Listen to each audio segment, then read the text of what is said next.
Olá, amigos investidores! Sejam muito bem-vindos ao canal Como Investir no Exterior. E agora vou prestar contas aqui mostrando para vocês o fechamento da carteira BPM em maio de 2020. Então, eu fiz um post interessante aqui, né? Depois, quem não viu, dá uma olhadinha aqui ó, no bpmilhão.com, né? Cefari ficou mais difícil com juros baixos, então se a gente está querendo aí viver só de dividendos, será que ficou mais fácil ou mais difícil com juros baixos, né? Mas enfim, deem uma olhada lá, comentem, que a gente pode debater o assunto. Por hoje, nós vamos falar aqui do fechamento de maio, né? Então, vindo aqui do lado, ó, carteira de investimentos, a gente passa então a ver o detalhamento dos ativos. Então, olha só, das ações, né?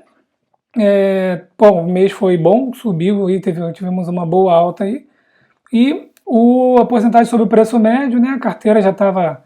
O que mais jogava minha carteira para baixo era a Cielo, mas agora ela já está no positivo, né? Apesar de ter Ambev aqui puxando para baixo também, BBSE estava puxando um pouco para baixo, Porto Seguro, né? Mas a carteira está indo muito bem. Tem outros ativos aqui.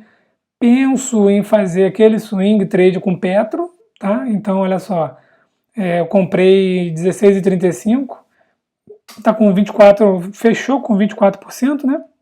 Então, provavelmente, devo fazer um swingzinho aí, vender essa Petro aqui e comprar alguma outra coisa, porque eu não sou fã de ficar long aí em commodities, tá? Então, esse daqui foi o resultado de ações vindo aqui para o gráfico, né? Então, a gente percebe que bancos, seguradora, ainda estão com fatia muito grande. Aumentei alguma coisa em energia agora, né, no mês de maio, então deu uma leve aumentada aqui. E um pouquinho só em saúde aqui, né? E aqui fica a divisão. Então, o máximo que eu tenho aqui na carteira, apesar de ter bancos 28%, seguradora 20%, o máximo que eu tenho é aqui, ó, BBSE, que é 10,5%. Depois Itaúsa 4, que é 10,1%, né? E se quiser considerar Itaúsa 4 ou 3 e YouTube tudo banco, né? Mesma coisa, aí vai ter um pouco mais. Mas em um único ticker eu não tenho nada muito grande. E agora eu estou aportando nas demais aqui e obviamente esses maiores aqui vão diminuindo, tá? Então é interessante a gente acompanhar o crescimento ali no setor também, tá bom? Dos fundos de investimento imobiliário, a gente percebe aqui que ficou praticamente os aluguéis tudo no vermelho, né? Lembrando aqui que o vermelho significa que foi uma performance inferior ao mês anterior. E azul significa que foi maior do que o mês anterior e preto foi igual. Então, né, obviamente, com essa pandemia, muitas coisas estão fechadas, então os aluguéis foram impactados, então por isso que a maioria está aqui em vermelho, tá? Estamos aí vendo uma abertura gradual agora em junho, então essa figura aqui deve mudar em breve. Mas o Yield on Coast continua indo muito bem também, né? Então, só a BBPO aqui, né, uma das que eu mais gosto, porque eu comprei já tem um tempinho, enquanto o yield hoje é de 0,6%, 0,67%, o Yield on Coast é de 1%, tá? Então, BPFF é a mesma coisa, né, quase o dobro aqui do Yield on Coast. Então, isso daqui é bem interessante. Tá bom? E eu acrescentei mais um ativo na carteira que não está aqui, vai vir para o mês que vem, que é o RBRP11, né, o RBR Properties. Tá? Então, a carteira de fundo de investimento imobiliário também está indo bem, já subiu, já está no azul há muito tempo, está ótimo. E aqui a divisão da carteira todinha. Então, ficou meio encavalado aqui, olha, mas o RBRP11 está bem aqui, ó, com 1%. Estou começando a fazer uma posição nela ali. De igual maneira, das ações, né? MXRF é a maior posição com 10%, e depois está tudo bem menorzinho, né? E com isso eu vou aumentando outras posições, como o RBRP que entrou na carteira, e essas outras aqui acabam que naturalmente vão diminuindo. Quando a gente olha a carteira como um todo, tem 50% no exterior. Aqui mostra 51 e aqui mostra 50, porque essa daqui não considera o caixa, tá bom? Então dá essa diferençazinha aqui. Só uma questão de mudar a célula. Então 18% está em ações no Brasil, onde tem um pouco de debêntures, um pouco de CDB, né? Previdência que vem crescendo aqui e os fundos de investimento imobiliário. Tá? Então, quando a gente divide por categoria, ó, o que eu tenho em IPCA, ações, FI, Previdência, pós-fixado e o que está no exterior. E aqui, 51% no exterior e renda fixa e renda variável, que é no Brasil, está aqui com 48%. Certo? Então essa daqui é a divisão da minha carteira. Vocês podem perceber que eu praticamente tenho meio a meio, né? Metade no Brasil, metade no exterior. E a metade que está no Brasil também está diversificada e tem ainda um pouco em renda fixa. Aqui é a carteira total.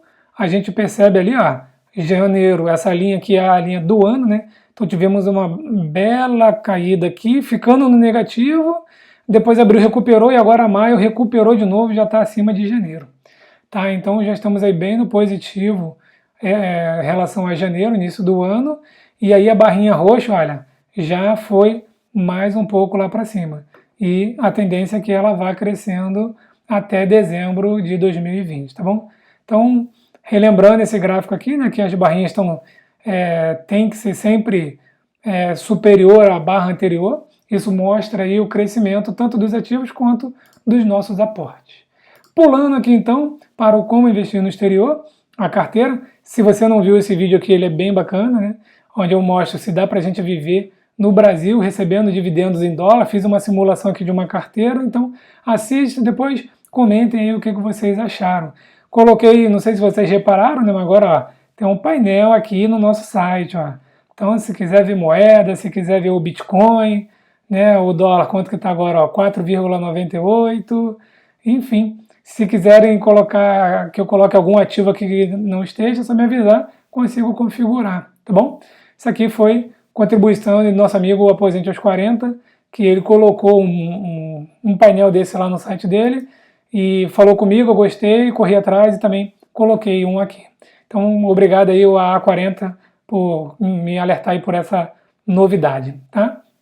E agora vamos olhar aqui então a carteira no exterior. A gente observa então que a carteira no exterior, de igual maneira com a carteira do Brasil, teve um crescimento aí considerável, né? Os últimos ativos que eu comprei foram ativos que subiram bastante. Tudo bem que, né, tudo que a gente andou comprando foi subindo, né? Quem comprou em março teve aí grata surpresa dos ativos subirem, tá? Mas são bons ativos de igual maneira. Então, olha só, aqui a mesma coisa, né? A gente percebe que janeiro, diferente da carteira toda, da carteira em conjunto, né? Essa daqui ainda não chegou nos níveis que estava em janeiro, tá? Mas ela também já está no positivo, então essa linhazinha azul aqui, ó, ela deixa eu ampliar aqui um pouquinho, pronto. Ela é o ano de 2020, tá bom? Então, estamos indo bem com a carteira e também a barrinha vermelha aqui subindo. As porcentagens em relação ao mês anterior, né? Então, maio, olha só, as estoques subiram 6,41, os ETF 2,76 e os REIT 1,65 e a carteira como um todo 4,61.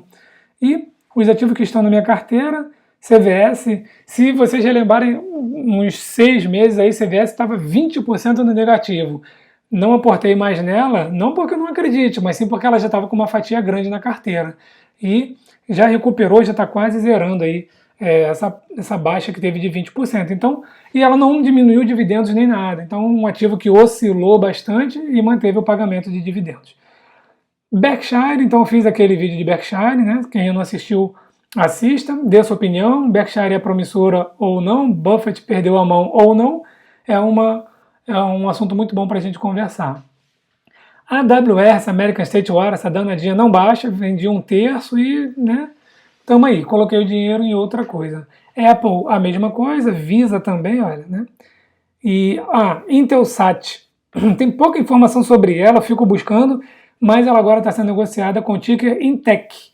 E já subiu uns 70% na última semana, tá? Então, claro, se ela subir 100%, ela vai para 76 centavos, né? Então tem que subir 1000% aí ou mais para poder chegar nesse preço aqui. Mas enfim, case de estudo, vou acompanhando esse ativo aqui, não considero ele uma perda, nada disso, é um case de estudo.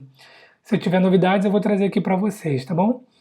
E os últimos que eu comprei, né? Foi Biomarin, tá com 24, Skywork 31, Palo Alto Network fechou com 71, Lembra da Cybersecurity? Franklin Resort, então tá aqui, ó. Bain, TSM e a outra foi a Corning.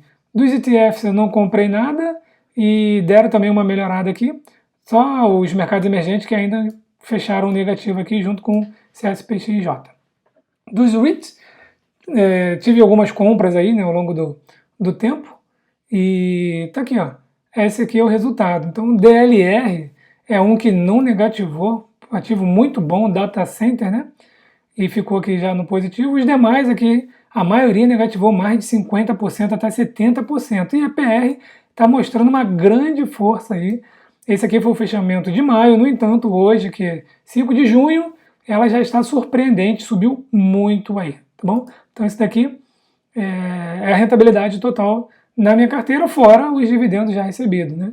E aqui eu mostro esses dividendos recebidos em 2020, comparado com o ano anterior, já líquido de imposto. Então, em maio, que é essa barra mais azul escura aqui, ó, a gente percebe que foi maior do que essa barra mais clara que foi maio de 2019 e, consequentemente, a barra azul mais clara aqui que foi 2018, né? Então, novamente, interessante aqui os dividendos eles estejam crescendo ao longo do tempo, tá? Mesmo com a oscilação do preço, a pandemia, alguns suspenderam os dividendos, outros não, então vamos ver como é que vai ficar o impacto disso no futuro aqui. Esse o gráfico aqui mostrando então a porcentagem dos dividendos em relação ao ao mesmo mês do ano anterior, tá? Então a expressão em porcentagem disso aqui, ó. Então agora em maio teve uma alta de 18,6% em relação a maio de 2019, tá? Então dividendo crescente. E por fim, aquele gráfico aqui, meio confuso, com a divisão de todos os ativos, né? Aqui a carteira inteira, aqui somente as ações, Apple bem grande na carteira, por isso que eu até considerei vender mais um pouquinho para diminuir essa exposição aqui e aumentar um pouco essas demais aqui que estão muito pequenininhas, né? E Berkshire é a mesma coisa. Os ETFs estão bem divididos, os REITs, tá mais ou menos ali, e é que como PR, PK caiu muito, então diminuiu a fatia, né? Mas eles estão recuperando, também está bem dentro da ideia. E uma coisa legal agora, novidade aqui, ó, para vocês votarem, tá? Se achou que está interessante aqui, pode votar 1, 2, 3, 4, 5 estrelas. Tá bom, pessoal? Então, essa daqui foi a atualização da carteira Investir no Exterior. Deixa aqui nos comentários aqui o que vocês acharam da performance e como que está indo a performance de vocês. Deixem sugestões, compartilhem aí com os seus amigos, deem aquele like e nos vemos então no próximo vídeo.